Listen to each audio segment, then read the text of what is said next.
What's up everyone and welcome back to the channel. Let's dive into our first news. UFC 321 has officially wrapped up, and there was plenty of excitement both inside and outside the octagon. One of the biggest highlights of the night was seeing Khabib in attendance. The former lightweight champion was there to corner his fighter, Ikram Aliskerov, who delivered a strong performance and picked up a unanimous decision victory over Junyong Park on the prelims. It was a composed and tactical showing from Ikram, and having Khabib in his corner clearly made an impact. Backstage, Khabib was also seen sharing his wisdom with heavyweight champion Tom Aspinall ahead of his massive title defense against Ciryl Gane. The footage showed Khabib giving calm and calculated advice, focusing on how to blend different disciplines together effectively. He explained to Aspinall that boxing and wrestling are separate, but the key to success lies in merging them seamlessly. Khabib emphasized the importance of using pressure and mixing up wrestling with striking to keep opponents guessing and uncomfortable. He told Aspinall that Gane is a talented striker with great movement, quick footwork, and precision, but when constant pressure is applied, it forces him to think and hesitate. Khabib advised Aspinall to make Gane react, to keep him guessing, and to create openings through smart setups and feints. He highlighted that mental pressure can be just as effective as physical dominance inside the cage. Aspinall listened attentively, showing deep respect for Khabib's insight and experience. The moment captured the mutual respect between two elite fighters, one a legend of the past, the other the future of the heavyweight division. As their brief exchange ended, Aspinall thanked Khabib, appreciating the advice and motivation from one of the sport's greatest minds. Moving on to another news, Umar Nurmagomedov continued his unbeaten run inside the octagon with a hard-fought unanimous decision victory over Mario Bautista. The bout wasn't entirely one-sided, as Bautista managed to drop Umar with a clean knee in the opening round. However, Umar quickly regained his composure, showing his championship mentality and grappling control to turn the tide in his favor. From that point on, he dictated the pace of the fight with his sharp movement, strong wrestling transitions, and calculated striking. After the fight, Umar spoke with confidence about his future in the bantamweight division. He said it doesn't matter who wins the upcoming rematch between Merab and Peter Yan.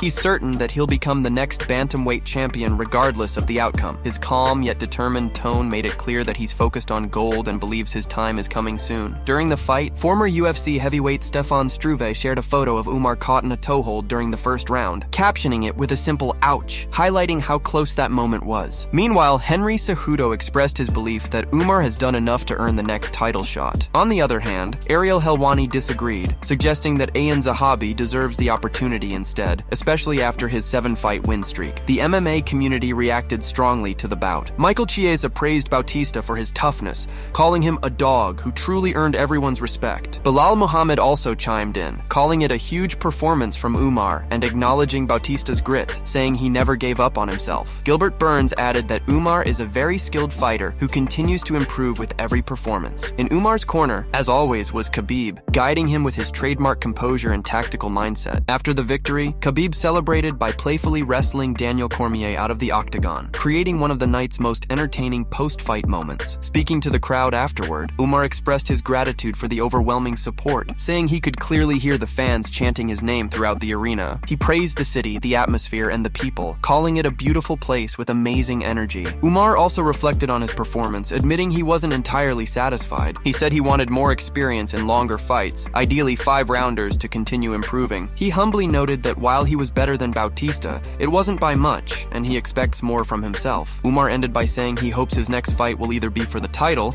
or happen early next year, in January or February, as he's ready for whatever challenge comes next. Moving on to another news, the highly anticipated main event between Tom Aspinall and Ciryl Gane at UFC 321 ended in shocking and unfortunate fashion. The fight was declared a no contest after an unintentional eye poke by Gane in the very first round. Just moments into the bout, Gane extended his hand during an exchange, and his finger accidentally went straight into Aspinall's eye. Tom immediately backed away, signaling to the referee that he couldn't see. The doctors entered the octagon, and after several attempts to continue, Aspinall repeatedly told them his vision was completely gone in one eye. With that, the referee had no choice but to stop the fight, officially ruling it a no contest. Despite the abrupt ending, Tom Aspinall remains the undisputed UFC heavyweight champion, as the belt doesn't change hands on a no contest. It was an extremely disappointing moment for both fighters and fans, as this matchup had been one of the most highly anticipated heavyweight clashes in recent memory. The tension in the arena was heavy, and the crowd's reaction turned mixed as confusion set in over what exactly happened. Terrence McKinney was one of the first fighters to react online, saying, "Bro, hopping out." Gane was smacking his nose with the jab. His eye was closed, no way. After rewatching the replay, he added that it looked like the other eye actually got it worse than than the one Aspinall was holding. Belal Muhammad also shared his reaction, saying, "I've been there. It's the worst feeling ever." He went on to add, "Gane can't be mad. You clearly poked him. Learn to keep your hands closed." Diego Lopez posted a string of facepalm emojis, showing his frustration with how the fight ended. Dylan Dennis jumped into the conversation with a jab of his own, saying, "Well, at least we know how John Jones versus Tom Aspinall would have ended." Derek Brunson wrote, "Wow, the fight ended with an eye poke. No contest. The heavyweight division is cursed or what?" Chael Sonnen also shared his thoughts, adding humor to the situation, saying, "I'm still champion, guys. I just got poked knuckle deep in the eyeball. Why are you booing? What am I supposed to do about it? I can't see. This is bull." The fight was just getting going. After the incident, Tom Aspinall was transported to the hospital for further medical evaluation. Fans and fighters alike sent messages of support, hoping for a quick recovery. Later,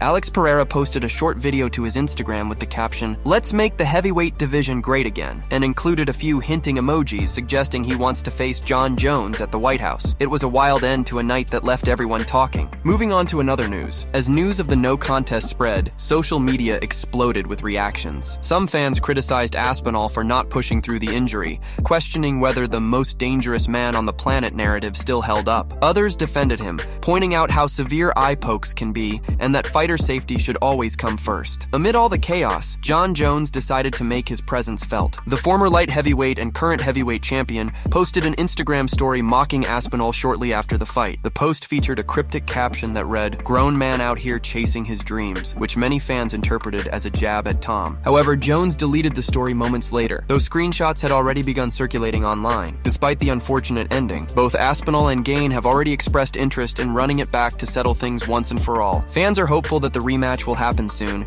and that the next time, it ends with a clear and decisive result. Moving on to another news, JDM just shocked the MMA world with an unexpected burst of confidence ahead of his massive showdown with Islam Makhachev. The usually calm and humble Aussie made headlines after his live MMA appearance, where he boldly declared that he's going to dominate Islam. This kind of fire isn't something fans are used to seeing from JDM, but it's clear he's entering this fight with a different mindset. He confidently stated that Islam is too small, and that he plans to do what Volkanovski did to him in their first fight, but even worse. According to JDM, Islam struggles when he's pressured, and he intends to push that pace from the opening bell. Coming from a fighter who rarely engages in trash talk, these comments have turned heads across the MMA community. The statement wasn't just talk either, as footage recently surfaced showing JDM submitting Jiu-Jitsu world champion Craig Jones in training, proving his evolving ground game. This clip only added more fuel to the growing buzz around the fight, especially since Islam's grappling is considered among the best in the world. The upcoming fight between Islam and JDM is one of the most intriguing matchups in recent UFC memory. If JDM pulls off the win, it could shake up the sport completely. Islam might be forced to move back down to lightweight and face off with another rising contender like the Matador, while JDM would become one of the few fighters to defeat a reigning two-division champion. On the other hand, if Islam dominates, it will further cement his legacy as one of the greatest fighters of all time, potentially placing him among the top pound-for-pound champions in UFC history. Most analysts are giving Islam the edge due to his dominant wrestling and control, but many fans believe JDM has a legitimate chance. He's riding an incredible win streak and has looked sharper than ever. His boxing is clean, crisp, and technical, capable of breaking down opponents with accuracy and timing. His takedown defense has also improved significantly, as shown in his fight against a relentless grappler like Belal Muhammad. That fight demonstrated that JDM can handle pressure and defend against elite-level wrestlers for long stretches. However, as many point out, Islam is a completely different beast. Belal might have world-class cardio and grit, but he's trained alongside Islam and learned from him. That experience still doesn't compare to facing the real thing inside the octagon. Islam's ability to mix striking with takedowns, control the pace, and maintain composure under pressure makes him one of the most dangerous fighters in the world. Even so, JDM's confidence isn't baseless. He's been on an incredible rise, taking out top contenders one by one and showing massive improvements in every fight. This is the biggest test of his career, and he knows it. He's not backing down from the challenge. In his own words, he's too little. I'm gonna get him. That short but powerful statement says it all. The stage is set for a classic striker versus grappler showdown, a collision that could define the legacy of both men and change the course of two divisions. Moving on to another news, Carlos Prates has opened up about his upcoming fight with Leon Edwards at UFC 322 and also gave his honest thoughts on the massive lightweight title clash between Islam Makhachev and JDM, the co-main event between Prates and Edwards is one of the most talked about matchups on the card, carrying huge stakes for both fighters. For Leon, it's a must-win situation. A loss here would mark his third straight defeat and raise serious questions about his position in the top 10. For Carlos, on the other hand, this fight could be the turning turning point of his career. A victory over a former champion like Leon would catapult him directly into title contention, especially after his highlight reel knockout over Jeff Neal that caught the attention of the entire MMA community. When asked about the narrative that Leon might be past his prime, Carlos immediately shut it down. He said he doesn't believe Leon is finished or declining. In his words, "A lion is always a lion." Carlos explained that he's preparing for the best version of Leon Edwards, not the one fans or critics think is slowing down. He added that Leon trains hard, has championship experience, and still possesses elite striking skills. That's why Carlos isn't underestimating him in any way. He said he's been training intensely, improving every area of his game, and expects a war when they step into the octagon. Stylistically, this matchup is fascinating. Both fighters are known for their striking precision, technical footwork, and high fight IQ. However, some analysts believe that their similar styles might actually cancel each other out, potentially turning the fight into a slow, tactical battle instead of a high-action brawl. Carlos disagrees, though, saying that his plan is to bring pressure and force exchanges that will make the fight exciting. Carlos also gave his thoughts on the main event between Islam and JDM, a fight that has captured global attention. He admitted that Islam is rightfully the favorite going in, but he believes JDM has a real shot at pulling off the upset. Carlos said that JDM has grown tremendously as a fighter since his last big win and has developed the composure and defensive awareness needed to compete with Islam's wrestling-heavy style. He pointed out that JDM's improved takedown defense, showcased against fighters like Bilal Muhammad, could play a key role in neutralizing Islam's pressure. According to Carlos, if JDM can keep the fight standing and control the distance with his jab and body shots, he could win the bout by decision. He respects Islam's dominance but believes that stylistically, JDM matches up better than people think. In his view, this fight might surprise a lot of fans and could even shift the balance of power in the lightweight division. With both the co-main and main events carrying massive implications for their respective divisions, UFC 322 is shaping up to be one of the most anticipated cards of the year. Moving on to another news, Umar Nurmagomedov once again reminded the world why he's one of the most dangerous and complete bantamweights in the game today. In his latest outing, he dominated Mario Bautista, who came into the fight riding an impressive win streak. Aside from one brief scare in the first round when Bautista landed a sharp knee that momentarily dropped him, it was all Umar from start to finish. Showing his trademark composure, slick movement, and relentless wrestling pressure, Umar controlled every round and proved why he's already being talked about as a future champion. His performance had fans and analysts buzzing, with many believing he deserves a spot among the top 5 contenders. His striking looked crisp, his grappling was seamless, and his ability to maintain control throughout the fight showcased just how complete his skill set has become. It was the kind of win that reminded everyone why Umar is considered one of the toughest matchups for anyone in the division. However, reigning bantamweight champion Merab doesn't believe Umar is quite ready for a title shot just yet. In a recent interview, Merab said that while Umar is incredibly talented and improving fast,